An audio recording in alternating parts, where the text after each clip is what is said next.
Welcome, welcome, welcome. Good morning, good afternoon, good evening. This is Anthony Rosa, and we have another special edition to you on the Roundtable Remedies. And guys, tonight we are continuing the theme on taking the challenge. And what is coming into 2021 mean to you? You know, recently we've all seen, what was going on in the Capitol yesterday, and we could definitely be blinded by the media and what's going on, and sometimes we tend to lose ourselves.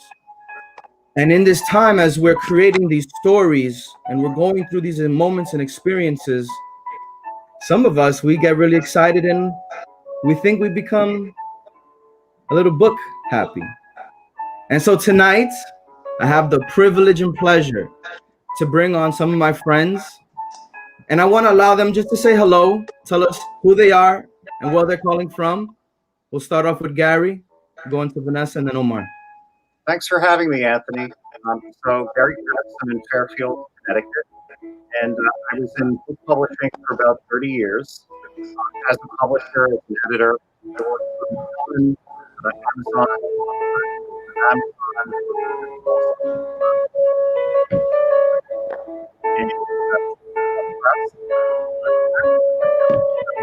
Gary, we're losing you a little bit on the audio. You were good on the in the green screen, but we definitely lost you a little bit there, bud. I'm sorry. Let's try again. So yeah, I was in book publishing for about 30 years. Is this better? A little better, yeah. Okay. So I was in publishing for about 30 years, and I started my own business about 5 years ago. As a literary agent, as a ghostwriter, as a collaborator, I'm also doing packaging.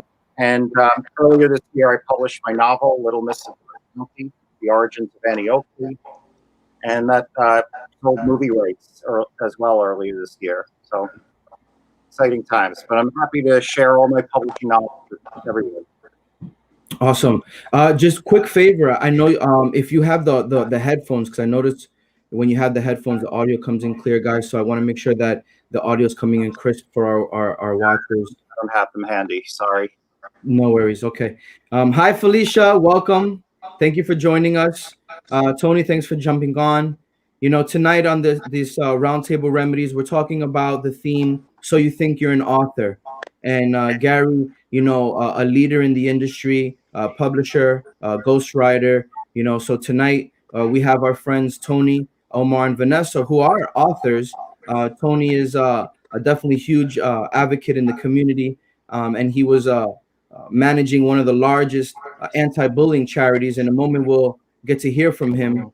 So thank you for joining us. But Vanessa, tell us who you are and where you're calling from. So I'm Vanessa Hernandez, and I am calling from Orlando, Florida. I'm from Jersey, North Bergen, New Jersey, and I'm an author. I'm writing a series. I have one book published. The second one I'm pre-order. I'm currently writing my third. And yep, that's my story. Awesome. Thank you so much for joining us. Omar, thanks for joining. So thank you for having me. Pleasure to be here. My name is Omar Gonzalez, and Anthony and I went to high school together, and I'm also originally from New Jersey. I'm out in Kansas City, Missouri now. That's where I call home. And I published a book in late August of 2020 called The Phantom Struggle, Memoirs of a Life Once Struggling. And thank you guys for having me. Awesome. Thank you so much. Roundtable Remedies was created to inspire, connect, and educate you through real people, real stories. And so we want to make sure that we make this fun and you engage with us. So if at any moment, one of the speakers here inspires, connects, or educates you, please throw some love in there, throw some thumbs up, throw some likes. We need that interaction, and Gary, I want to appreciate you coming on, and I just want to say thank you for some of the work that you've been able to put into this industry. So I know that we have Tony back in, and kind of before we go and allow Gary to kind of talk to us about how it is to start off as an author, and then we'll hear later on from the authors themselves. But before we do that, Tony, thanks for jumping on. Thank you. Thank you. Yeah. So just if you see this, I'm still here. I'm going to mess with you throughout the thing. So you think I might just going to start muting and unmuting and pictures taken away. But no, thank you so much for having me on. Can you hear me clearly? Yes. Good. Gary and I have an inside joke with the whole audio thing. So Gary and I have done a gazillion of these things. So, but I'm excited. So multitasking. I have a call right now behind me with some of the some of the country leaders of Jamaica with a top international businessman, and so I'm trying to multitask at the same time here. It went very long, but my name's Tony Dreammaker Dody. I have this moniker Dreammaker because I help people get to where they want to be. Right, bottom line. I always say, our dear friend Simon Sinek wrote the book. It starts with why. I believe it starts with what happens. It's by your why, but it happens with how. Right. But typically, you need the who to get you to the how. So I'm in love with the author space. I'm absolutely in love with the author space because I'm a big proponent that the book is the bridge to your brand. We've seen people like Gary. Gary's a legend in that space. Now Gary just broke into Hollywood, right, through literally a phone call, right? And not just one, but several projects he's working on now too. And that's the beauty of rapport, and it's the beauty of making things happen. And that's the how at the end of the day, by the who. So thank you so much for having me on again, Ann. Awesome. Thanks for joining us. So Gary, we're here for these authors, and we're here to inspire, those future stories. Can you tell us a little bit of how you got involved in this industry, and going into 2021, what have you seen that has changed through the years? So there's so much to talk about when it comes to books. And I started writing when I was 3 years old. I was writing on the walls in the basement of my house, writing stories. My parents didn't really appreciate that very much. So then when I was 5 or 6, I learned to type on a Smith Corona manual typewriter, and then sent my stories to book publishers and got some very polite rejections. But I never gave up writing. And so even at summer camp, I contributed stories to the camp magazine. And in school, I always was editor of the school literary magazine. And then in college, I went to NYU and was in the dramatic writing program at Tisch School of the Arts. And at that time, my goal was really to become a screenwriter or playwright.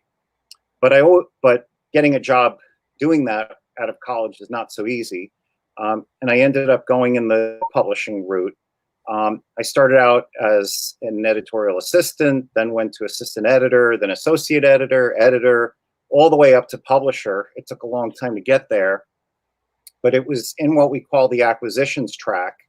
And that's actually looking at the proposals and the manuscripts and deciding what you want to represent to bring to the company's publishing board to pitch and decide if that book is right for the company. And if the publishing board decides that they want it, then they make an offer, and the editor has approval to negotiate with an agent or the author. So I really learned the inside track of how publishing works, having gone up through the ranking in publishing itself, like going from every step up and understanding what it's like to review proposals and have hardcore sales and marketing people challenge book projects and have to do some real heavy competition research and all that stuff. And at the same time, I still have my own ambitions of writing. And I had an idea in the mid-1990s of writing a book about rock and roll books. And so I wrote a proposal called The Rock and Roll Reader's Guide. And I just was winging it, and I brought in an agent friend to represent it, and he sold it to Billboard Books, and it did pretty well, and got a couple of award nominations. I didn't make much money out of it, but that's okay. And over the years, I became publisher, and then became the person at the publishing board at publishing houses deciding on what we should acquire, what fit our publishing list. And so it's kind of an unusual circumstance where here I was, the closet writer, wanting to write full time and being the person who decided who was going to get published. So my thirst for doing that never stopped, and my thirst for writing screenplays never stopped. And I kept saying I was going to quit, and then the next day I would start writing again. I just couldn't stop doing it. It was And I mean, from 3 years old until now, and kind of, you know, at an early age, finding that passion, that's pretty, you know, remarkable. and over the years, I stopped and started so many projects that failed. Either I couldn't complete them, or my family life or work life got in the way. And when you stop and start projects, it's, as every writer will tell you, it's really hard to get that thread back and really learn how to pick up from where you left off and have a coherent book. Like if it's a month between when you've been working on a book, it's really hard to get back in. And so there were a lot of rejections, a lot of stops and starts. And then 5 years ago, I got the idea. Well, I stopped working at publishing houses. I started my own business, a ghostwriter, collaborator. I fell into literary agent work by accident. And I got the idea that I could publish my book and then maybe sell off movie rights to it. And I got the idea from just a little tiny nugget of information. I heard that Annie Oakley, who's an American icon, when she was a teenager, she was held hostage and abused for 2 full years. And I went, whoa, that's just incredible. How come nobody knows this? It's never been told. I mean, you know, there's the musical about Annie Oakley. There have been movies, TV shows, but she's kind of a goofy character. And so I really dug deep and decided I was going to write it as historic fiction. And years went by until I finally finished it. And I sold it, I guess, at the end of 2019 or so. And it got published in April, right amidst COVID. So I'm in the same boat with everybody else. But in February, as the book was being made, I ran into Anthony at an event, Tony Dreammaker, and he connected me with a producer who took on film rights to it. I did see a question pop up about handling rejection, and let me tell you, rejection is painful no matter who you are and no matter how many times you get it, and you just have to keep believing in what you're doing and you can still question maybe what you've done wrong or could do better. So for example, as a literary agent, I represent many authors and submit to publishers, and I get rejections all the time. And so 30 editors might reject a proposal, and I'm shocked. I keep thinking, like, why are they turning this down? Have I lost my touch? What's wrong with me? And then publisher number 31 makes a great offer, and suddenly the author's happy. We get into the contract. So rejection is part of the business. You have to develop that thick skin. What I do when I get the rejections, if it's possible to get feedback from the editors, I take it very seriously. And if you start to see a particular pattern from the editors where they say, you know, there's too much competition on this subject, or books in this category don't sell, or, you know, there are certain things that come up, or they say the writing style is missing this or that, then I'll talk it over with the author, and we'll see what we can do. Can we improve the proposal? Can we improve the book and repitch it elsewhere? And so that's why I try not to put all of my eggs in one basket when I submit to publishers, because round 2 could be the better round. You know, you might finally have figured out what's really going to work after you've gotten feedback and have refined it. But I would say to everybody who has received rejection, there's so many ways to publish now that there's no right or wrong.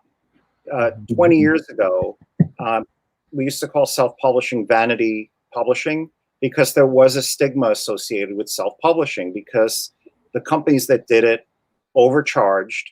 The quality was terrible. You couldn't find the books anywhere. But then I suppose it really began with Amazon and their platforms, such as Kindle Direct Publishing. They started the trend of making it a template and easier and cheaper to publish. So you can do it professionally, but you still need professional people involved in the making of the book. So like Kindle Direct Publishing makes it easy. I tend to use Ingram Spark when I package books for authors. The thing is that you still need a good editor. You still need a good copy editor. You still need a good cover designer who has designed books, not advertising or marketing or anything else, just somebody who really knows book publishing. And that same person sometimes, but not always, will do the interior design, which is a whole other art form that sometimes gets neglected in self-publishing. So if you have an interior designer, then you get page proofs, you look at it as a PDF, you want a professional proofreader to actually proofread it, because every author gets colorblind and misses typos. And I do myself. I consider myself a pretty good proofreader, but in my own work, I always miss typos. So I always have a proofreader. Oh, we lost you there. And it's funny because sometimes I proofread and then I'll, for whatever reason, like last night I was creating the flyer with Vanessa and I jumped out of bed. I'm like, did I spell that wrong? And I was just like laughing about that. And that's something that, I think that goes, maybe a little, a little bit lenient. Maybe some people could do a little bit more. I agree with you 100%, Gary. But you were dropping a lot of gems right now, and with your experience and your legendary status, I think that just having you on, we could listen. You can see that some of the engagements, people love you, and you're a star. Thank you so much. Thank you, Fred. We're really gonna hear right now, guys, those that are with us, and stay with us right now because it's gonna only get better. We're going to hear from two authors right now, and we're going to hear about their stories. And did they proofread? We'll find out. Did they get the editor? We're going to find out. And we also want to make sure that you guys can hear us. So if you could just drop us some love, give us a like, a comment, put a thumbs up if you can hear us. And so we're going to begin. Vanessa Hernandez, and I'm going to paraphrase her bio a little bit, but it's nice to, have you on. When you're with someone in your adolescence and our youth, and then we separate in life, we start to see when we get back what we're doing. And so sometimes, it's no coincidence that you're doing something amazing. And, as a mother, as a wife of 15 years, you picked up writing really as a hobby. And you've been doing it on your free time, but something that you've been really passionate about. And as you've been really going on this life journey, Vanessa, I love the fact that you never gave up. And whether it was out of fear or embarrassment, you kept going back to the drawing boards. And now writing a story of a fictional character, I think that that's something that I truly admire. And so your book is titled Uncharted Fright, The Acquisition. And I can't wait for some of the listeners now to hear a little bit more about your story. So Vanessa, please, without further ado, tell us a little bit about you.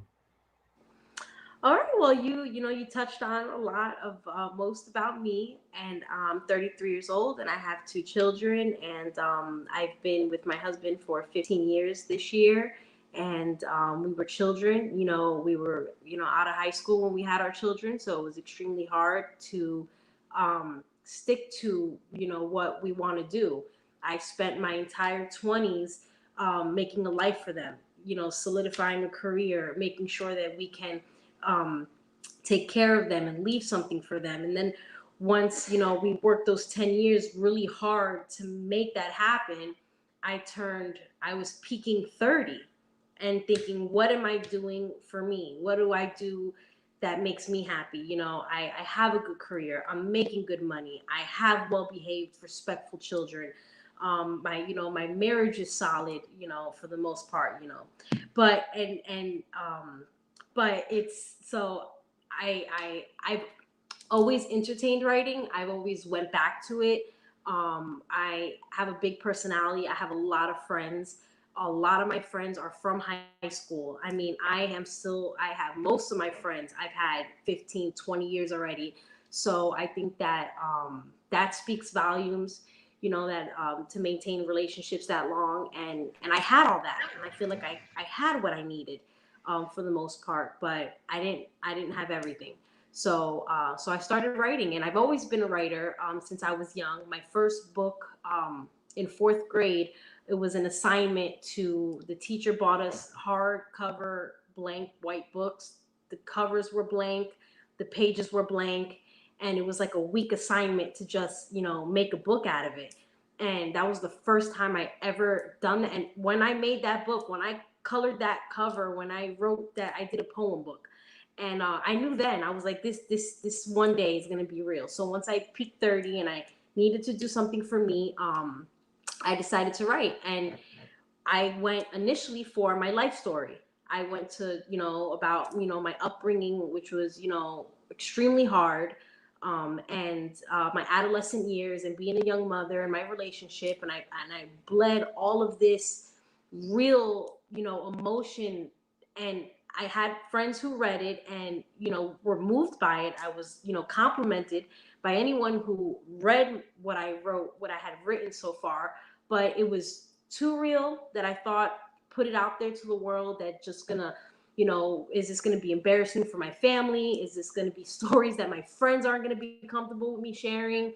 Am I gonna regret telling some of these stories, after people read them, the judgment, the fear? So I shelved it, and I was like, I can't put that out, not yet at least.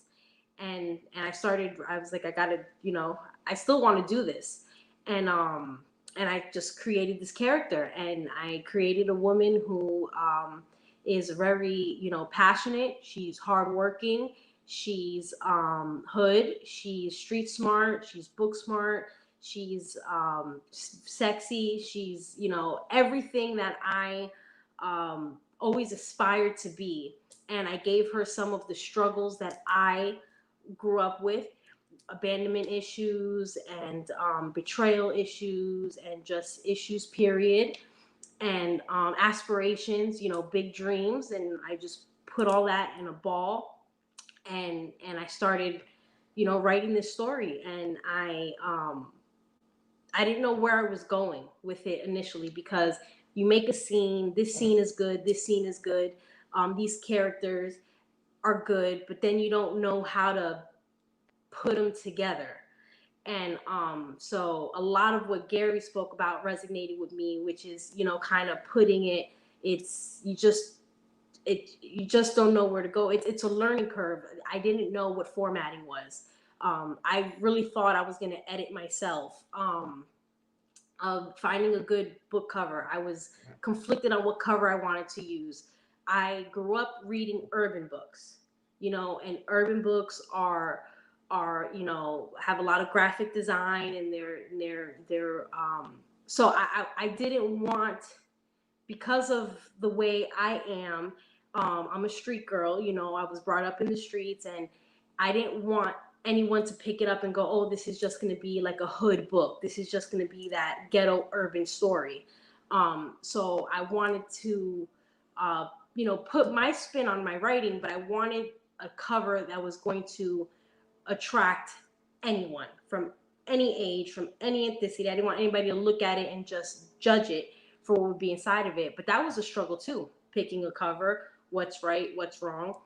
I read a lot of books, and to help me, I think you're muted. No, I just wanted to add. I'm sorry. I can imagine. Is you have this story, you have this that you want to get out, but a lot of us, we have that feeling of, I don't want to be judged, or will this be taken a certain way, or will this person look at me different? And it's funny that you say that, because we are, a lot of us are cut from the same cloth, and there's some things that in our past that we can't forget. But at the same time, we have to forgive and move on. And so continue. Tell us so how you were picking the cover, and pick up the story from there. So I just wanted it to be where, Uncharted Fright is, it will ultimately, my main character, her name is Inez Martinez, and she gets into car exporting. Now, one of the big things about writing, which I'm sure everyone on this panel knows, is the research. 50% of it is research. So I started researching. I wanted an element. It's a drama, crime fiction, and I wanted an element that created an illusion, so to speak. So I was looking for something that I wanted her to venture into something that could potentially be perceived as illegal, but not, but doesn't have to be. So I started just Googling, side hustles and things like that. Gambling is a hot one that came up. Gambling is something that, if you're playing the game right, it's 100% legal, but you take from the house and I didn't mean to tap the table, but you take from the house and you just cross that line, of legality. So I came up on exporting, and I learned in the industry so in depth that I have a sales pitch. If anyone has $60,000 to invest, we could turn this into some real work. But so my main character, she's a car exporter, and she makes a lot of money doing it really fast. And with that, more money, more problems, and things come about. And she has great friends like I did, and there's good characters in it. And so the cover, I wanted to incorporate. So this is the cover. Now I don't know how Show good the you can book. see it. Nice. I don't know if I There's got it the right way. that. Can you This put way. it again in front so everyone can see it? Cool. Okay. So I tried to incorporate everything that it is, and it's the boat is behind it. I don't know how good you can see the boat, but it's the freight boat. The car keys are hanging from the title, and she's exporting there and back, and you give it and it take it away. So that's the purpose of me choosing the acquisition, because we win and we lose, and so I just wanted to, I've received feedback from people that have said, I wouldn't thought that I'd like that book by the cover, or I would have never, I look at the cover and it doesn't intrigue me to pick it up. And I've read articles that say, well, change your cover. My book wasn't selling. I got feedback about my cover. I changed my cover. My book sold. So I've struggled with, do I change my cover? Because that has been, I've gotten, I lost sleep for a week, first of all, when the book was about to release. And what I did, which is I don't recommend for anyone who's about to publish a book, I went to the books of some of my favorite authors and I read reviews of some of my favorite books, and people are mean. And I thought, if a book that I love, somebody could feel so differently about it, I can't do this. So don't do that. Don't Google reviews. Don't read any reviews of anything. And so that's how I came about the cover. I just wanted it to just be as direct as it could be. So I put the boat, I put the keys, I put the water, and because that's pretty much the realm of her struggle or So let me ask you her growth. so let me ask you a question. And I think that's amazing. I think if my mom was watching, which I spoke to her before, she would probably relate. From Puerto Rico, came here in the late 50s, early 60s, was a hustler, still is a hustler, although she never aged past 55.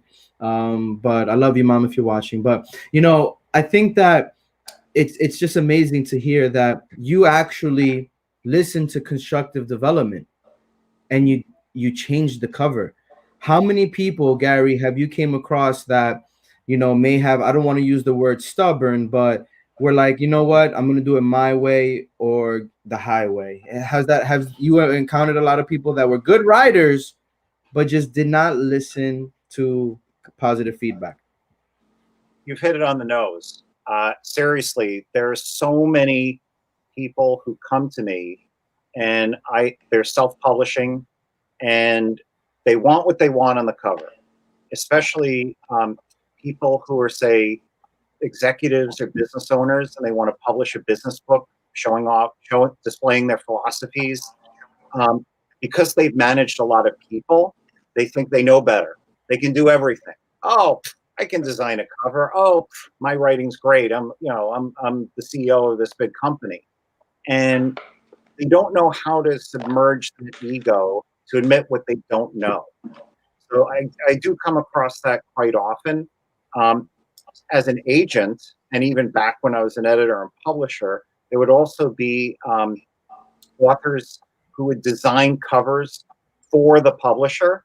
And let me tell you, there is nothing a publisher hates more than that. And it drove me nuts because the design the author would turn in would be like a second grade drawing. And, you don't want to insult the author, but it's, the author signed a contract with the publisher. You got to trust the publisher to create a professional design. At the same time, a publisher has to accurately reflect what the book is and who the author is and have the right tone and feel to it because it's the author's baby. So you don't want to make an ugly baby either for somebody else's child. So it's a balance. And as publisher, you try to take the author's input as much as you can and make the author happy. So the author will really push and market and get the book out there. But cover design is tough. It's a really difficult thing. I applaud Vanessa, as Anthony said, I applaud you for taking that feedback and doing something with your cover because a lot of authors don't. Yeah, awesome. Thank you for that ad, Gary, and thank you, Vanessa, for that. And I can't wait to hear about your second book, and we'll definitely hear a little bit more about you later on the show again. So thank you. Omar, what can I say? You were my Bruin brother. We've battled on the mats. For those that don't know, we used to wrestle. And if our friend Chris Alea is still watching, you had this way. I wasn't a good wrestler. I wasn't one of them, but you were. We were both kind of humble and hungry at the same time. But you had that it factor. And years later to learn, that you got married and you went to study, physical therapist, and you became an author, and I'm not even reading your bio. I'm just keeping it real with you, and seeing the pictures of everybody holding your book. And I'm like, what is this book? What is this book? And I'm hanging out with Zalea, and he's like, oh, he sent me a book. I was like, why didn't he send me a book? You didn't keep in touch? Like, how did that go? And, I can't say thank you enough for being on the show, and you inspire a lot of us. As a former member of the United States Armed Forces and, currently a doctor of physical therapy, it's amazing that what you've been able to accomplish. And I don't want to steal too much of your thunder because I want you to tell us who you are and what makes you so amazing. But one thing that I do want to point out is you're doing something amazing. Keep it up. That goes to you too, Vanessa, just learning about how we were able to push through and persevere. So without further ado, Omar, please tell us a little bit about you. All right, so can everybody hear me well? All right, so basically that's just it, Anthony. It's just stay humble. I've stayed humble throughout the whole process. I was humble, while serving in the military. I was humble, in school. I was humble, becoming a doctor of physical therapy. And, even today, I still keep it humble, with all those accomplishments, on my belt.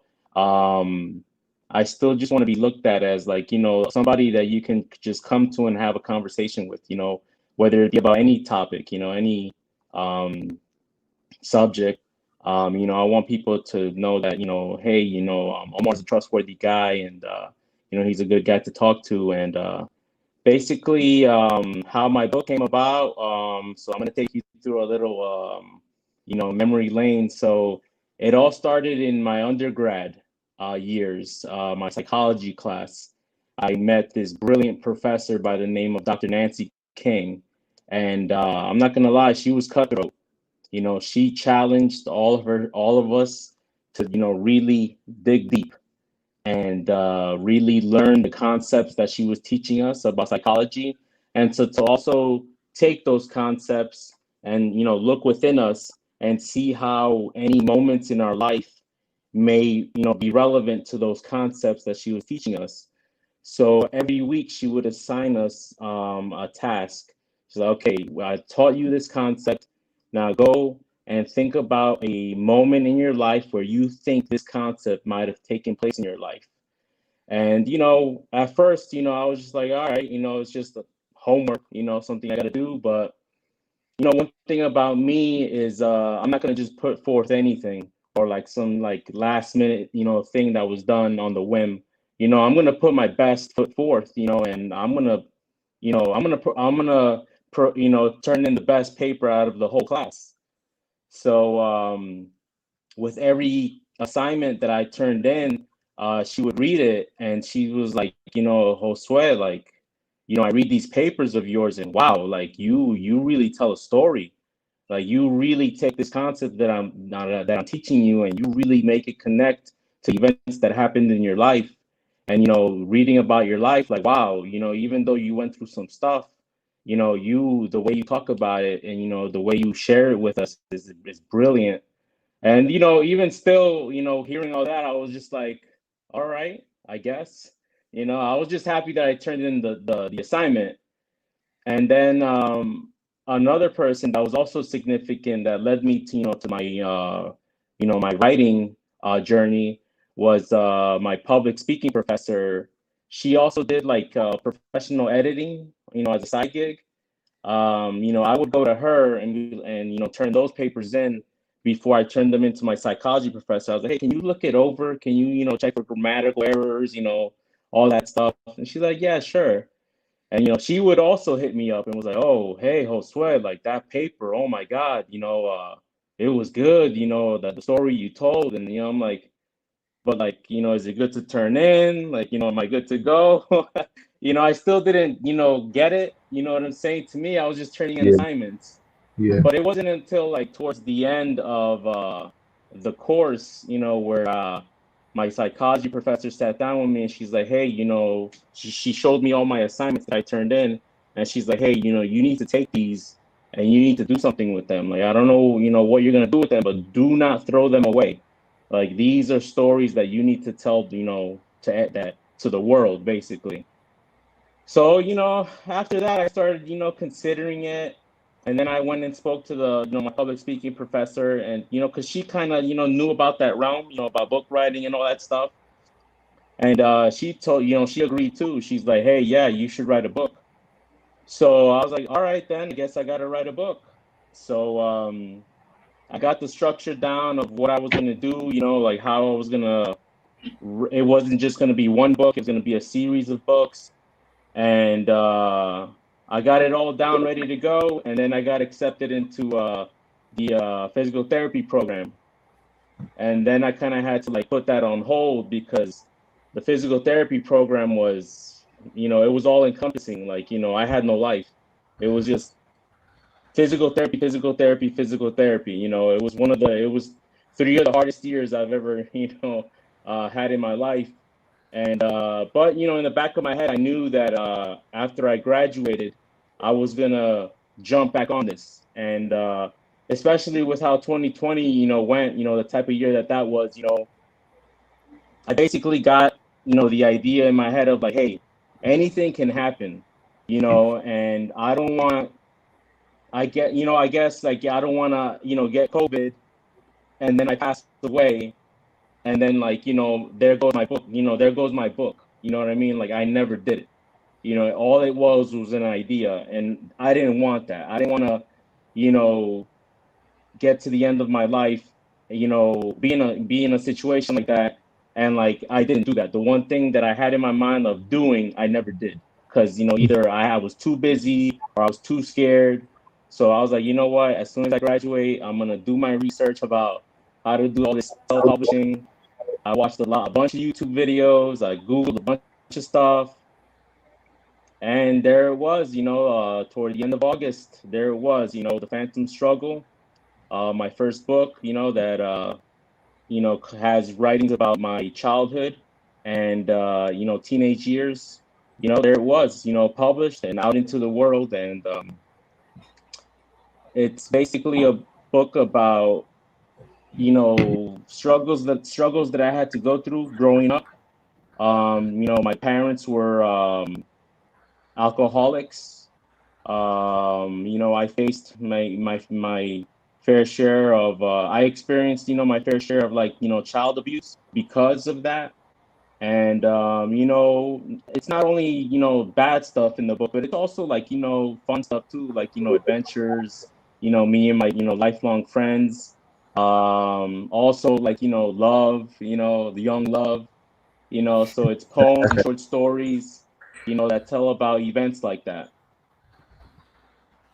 Wow. So that is number one. I want to say thank you. That was real. That was authentic.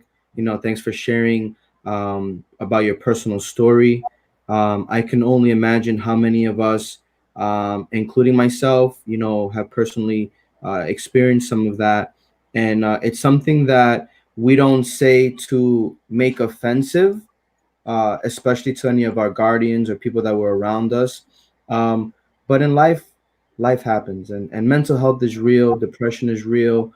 So if you are watching this and you are battling, if you're battling alcohol, if you're battling depression, uh, seek a professional, but also see who's around you. Here at the Roundtable Remedies, we have a no judge zone. Please, we're here to support you. And so, thank you so much. um, I think that just sharing your journey enough, the more that I share my unique identity, the more people relate, and the more vulnerable I am, and the more that I outpour myself into others. It's just weird how just more stuff come to me. And Tony, I know that you are, one of the people that have, one of the biggest hearts that I know, one of the biggest connectors. When Omar was talking about his story, it reminded me of some of the things that you've been going through and you've been battling and coming back from. uh, but before we go into that story, Tony, what would you say as any kind of recommendation, if you have, for Omar or Vanessa, based off of what you've heard so far? Just kidding. I want to do that mess with you. No, I have. I love Rosa. She's my dear friend. First of all, I want to acknowledge both of you. Omar, amazing, amazing story. And by the way, if you ever want to wrestle Kurt Angle, either of you, let me know. Call him and get you on the phone with him. And Vanessa, really, really amazing story too. I love how you told that story. You made it like aspects of you, right? My advice is real simple. And Gary can give you a plethora. My advice is that they always say the whole hindsight is 2020 thing, or you can have foresight that's 2020 by aligning yourself with that proper mentor, right? Someone's that walk that way, right? And that's what you have to find. That's what you have to do. I say it all the time. I don't think it's difficult, right? I think what it is very simple. I use this terminology a lot. I think number one, like I said, it happens with how and that who, finding that who, finding that person that can get you there and level you up. I love people. I love people with all my heart. I get phone calls for everything all the time, right? Whether it's this phone call was about taking solar communities to Jamaica, right? And opening up a whole new world out there for homeless people and for low income people, right? So they can live with the Tesla batteries on there and lived in a tiny home. I get those calls to as diverse as, people like Gary, breaking in Hollywood with a great screenplay, right? Or a book that should be a movie. At the end of the day, it's just about playing connect the dots. And a lot of people don't realize it's a lot easier than you think. If you look at every human being as a genius, right? But they're a genius in maybe one, maybe two things. Definitely one, maybe two, right? I have a friend today, I was talking about cryptocurrency. I love him with all my heart. Can't spell, okay? Talks real slow. I put him on stage one time in front of 3,000 people. It was like 10 car wrecks in one. Okay, I can't even tell you. But the cryptocurrency, he's brilliant. He made $30,000 the other day, right? And so, find out. Think of life as that baseball diamond, right? And think of yourself as that pitcher, right? And think that you have to win the World Series.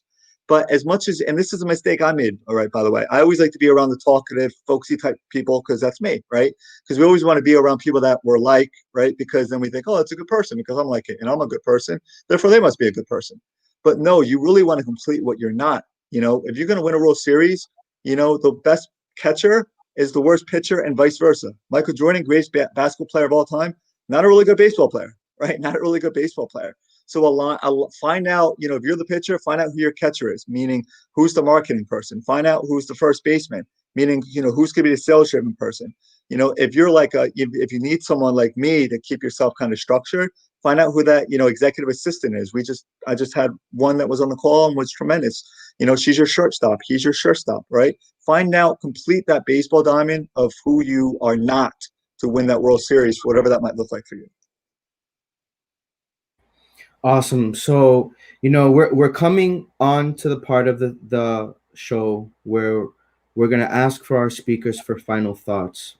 Um, but Tony, I just wanted to add to that and just say that that is really good advice. And I think Gary was talking about it earlier. About having your designer, having your publisher, having your editor, having your copywriter, having your designer, and you have your team, and so. Rick Frischman the other day made me laugh. He was like, I have a bunch of books, but asked me how many I really written. And I was like, well, you have good people that will help you to do and accomplish the things that you need. And, you need to play by your strength. So, Gary and Tony have been on the show before, but here in the round table, we would like to go around and kind of talk about final thoughts. So we're going to begin in speaker order. Try to stay not too long-winded, but tell us about your final thoughts just on how you felt about tonight's show. Is there a message that you want to get across to your audience? And please make sure to put your link in the comment section to connect with some of the people that were watching. So Gary, please, what are your final thoughts? Well, first of all, I want to thank both of you for being on this show, and I loved hearing your stories and hearing about your books. And it's interesting because so many people come to me about helping them write books or edit their books or publish their books or agent their books, whatever the case may be. And I can't take on agenting everything. Obviously, I have to know that I can actually sell it to a trade publisher or some other type of professional publisher. But the first thing I always ask people is, why do you want to write this book? If you want to write it out of catharsis, meaning you want to unload your emotions and your experience and share what you've done with the world, then just write it. Just write it and publish it. And you can worry about the commercial aspect of it later. If you want to write a book that's a prop for your business, that's a calling card for your business, then you can think about, how many am I going to sell? What's my platform to help sell the book? And would a commercial publisher be interested in it? If not, then you could still self-publish it or go through a hybrid publisher. But in many cases, people are looking to just tell a story. And the story might be about yourself. It could be fiction. Don't think about the commercial aspect of it right out of the gate. Just think about why you want to write it. Because if you think too much about the commercial part of it, will anyone buy it? Will anyone like it? You won't finish the project. The criticism will stay in your head, and you really just have to write it and worry about all the rest later. So that's my closing thought. I love that. Right. Vanessa? Hold on one second.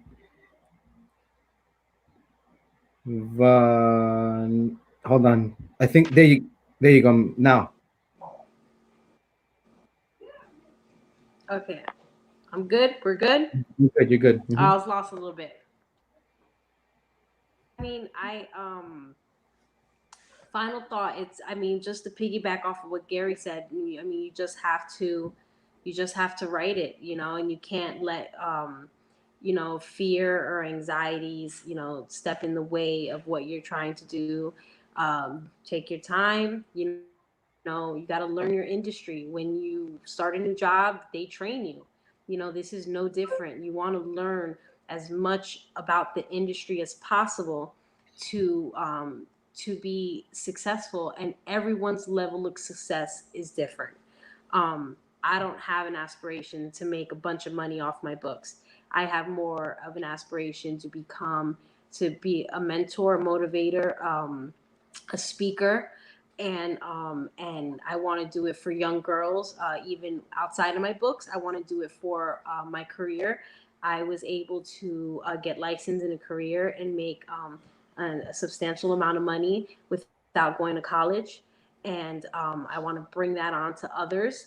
So I just have an aspiration to mentor, and I get messages all the time of how, you know, I inspire people with my posts and the things that I put out, and I just want to continue to do that. So I think in order to gain a following, or for people to trust you or to want to know you, um, you have to add value to them.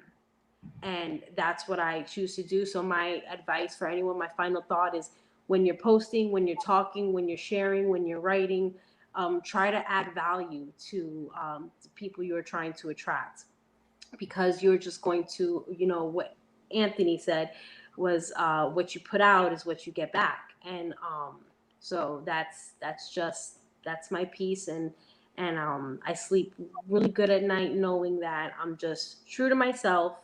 um, every day knocking down obstacles. This was really hard to do. You know, going live on Instagram is hard Okay. to do. You know, writing. You know, the hardest part about my book, period, was writing. You know, sex, because I have parents, I have a husband, I have friends, and you don't want, you know, the judgment of what people are gonna think or what. But um, As all the men's it, heads go back when you say Biggest thing for me, writing those scenes. Yeah. That's- Book sales just went through the roof.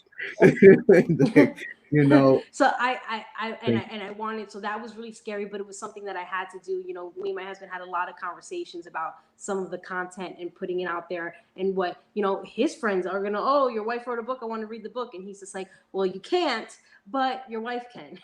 So but that was a struggle, and it was a hurdle to get over, and to say, look, I just have to do this. It's my art, it's my work, and you have to do it. And you know, my dad keeps saying he's going to read my book, and I'm just like, Dad, stop. You can't read my book. So it's just a hurdle. So my advice is just to get over those hurdles, do it anyway. It doesn't matter. You are going to move people, you're going to, you know, inspire, and you may turn some people off, but what can you do about it? The other gem I want to leave is marketing. Real quick, I've had a struggle with marketing, as probably we all do. And what I've done, which has worked for me, I've had a handful of just reality people, reality, from Lifetime show, from Netflix shows, but I've had a handful of reality people post my book, accept my book, talk to me about my book. I've actually gained two friends from Lifetime, a Lifetime series that's currently airing. They have a reoccurring series that I communicate with them all the time. And so what I did was I just started messaging celebrities, and not just celebrities, but other people in the industry, of the film industry or TV or music. And you know, I'm honest with them. I write to them. I tell them, listen, I'm hungry, I'm motivated, I work hard, I work on my craft. You know, I'd like to send you some of my work. And I've gotten responses that says, hey, you know, send it to me here. And they actually have written me back after they've read it. I've been complimented on it. They've posted my book without charging, you know, I haven't paid them anything other than a book. And so I leave that with anyone who's aspiring to write, is try to reach people with a platform, and make sure you are authentic about how passionate you are, because it's going to move them. They're going to remember what they felt like when they wanted what they have, and it's Mhm. going to move them to want to help you. And that's worked for me. It's made me feel good, and it's I mean, I'm not selling thousands of books, but I'm receiving feedback, and a following that I can only see getting bigger and bigger at this point. I started writing 4 years ago, like on this journey 4 years ago, and I only see it getting better, and I won't stop. So for anybody else, don't stop. It doesn't matter. I want to apologize to your husband in advance, because I don't think you're gonna get any sleep in the next couple of days with how fired up you sound right now, and all this positive comments and that people are saying about you. So continue to Oh, uplift thank you. and continue to influence. Omar, what is your final thought for tonight? What is your final message to your followers? So, just for anybody that's watching, just if you have an interest, you've thinking, toying with the idea of, hey, should I write something, or, you've had a story in your head or even on paper, like that you've been working on, and just do it, man. Take the plunge, take the leap, just go and do it, do the research you have to do, reach out to the people you have to reach out to, and just do it. Don't be afraid. Don't get discouraged. Don't think too much. Just do it.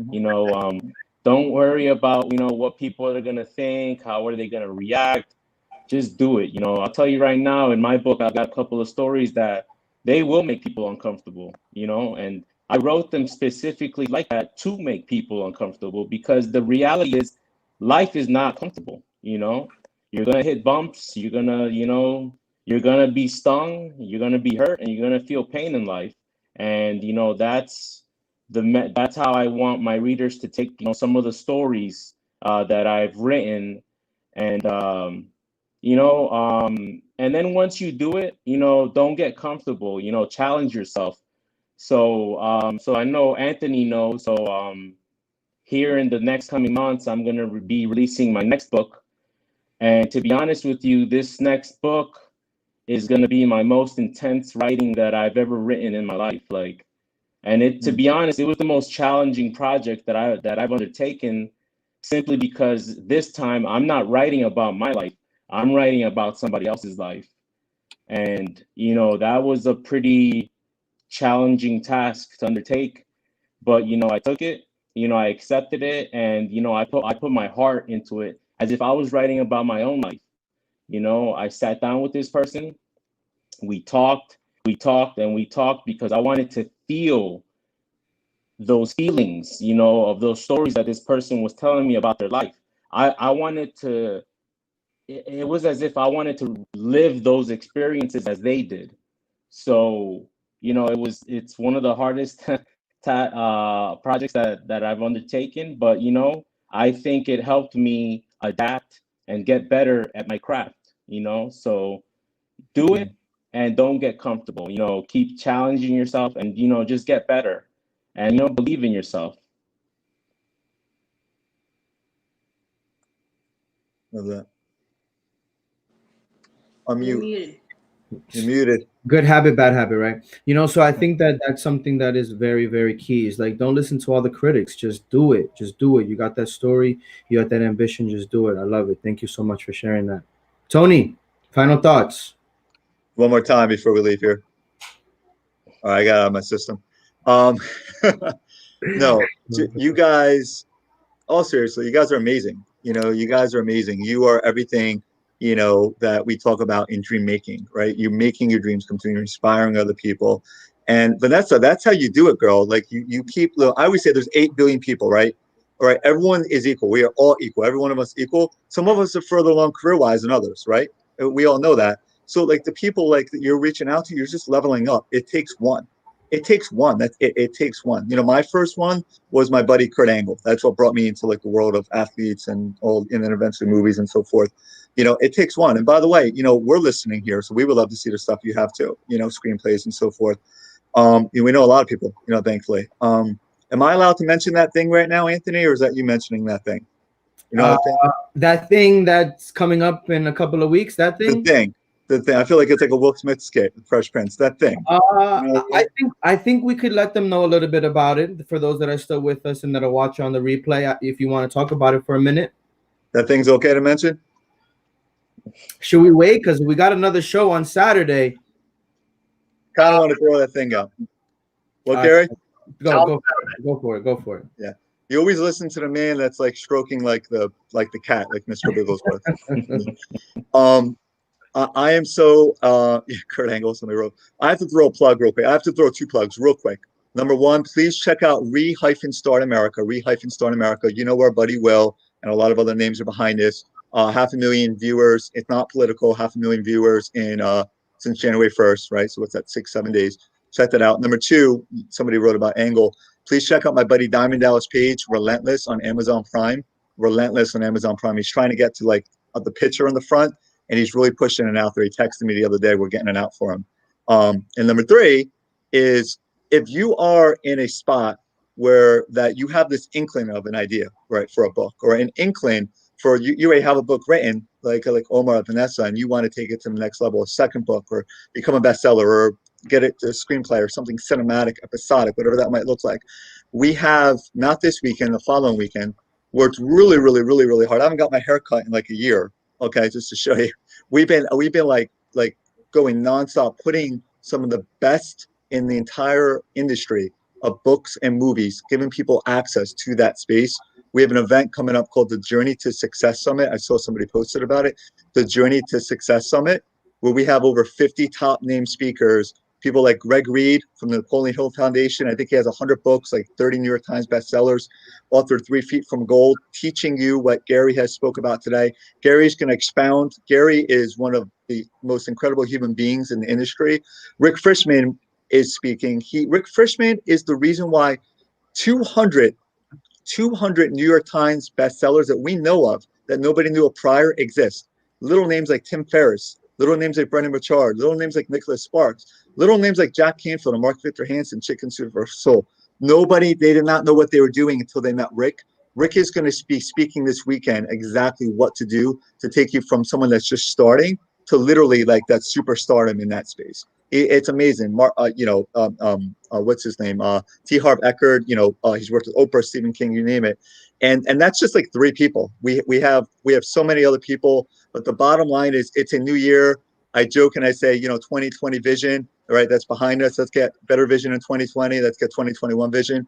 We're in a time period right now for 3 weeks where there's a window up until not this Monday, the following Monday. It's called Blue Monday. Most people don't even know it exists. That's where 97% of people stop their resolution. 97% of people, because number 1 is to make more money, number 2 is to lose weight, and they gained a little weight from the holidays, or they put on pounds from working out because muscle weighs more than fat, and they just got their first credit card billing from Christmas, and the average American's in debt till July. All right, so they stop their resolution. We strategically put this event together to give access to people to this event to help make their dreams come true. And that's coming up this following weekend. Anthony, you're speaking there. Gary, you're definitely speaking there, of course. And like 50 other speakers. It will help you catapult you to the next level. That's what it's all about, access. So yeah, that's what I got. Love you guys. I brought in some of my longtime publishing friends, agents, authors, editors, book publishers, marketers, publicists, and you're gonna have access to these people. So come and join us. And don't worry, be happy. Well, you heard it here, folks. And as we're coming to conclusion, we always have a quote of the night. And the quote of the night is brought to you by H. Jackson Brown Jr. The best preparation for tomorrow is doing your best today. So again, go in grace, go in peace. Speakers, don't go anywhere. This was your Taking the Challenge first edition of So You Think You're an Author. Thank you so much for watching. Thank you, speakers. And remember, don't worry, be happy. See you guys. Thank you, guys. All right, thanks for coming. Much love.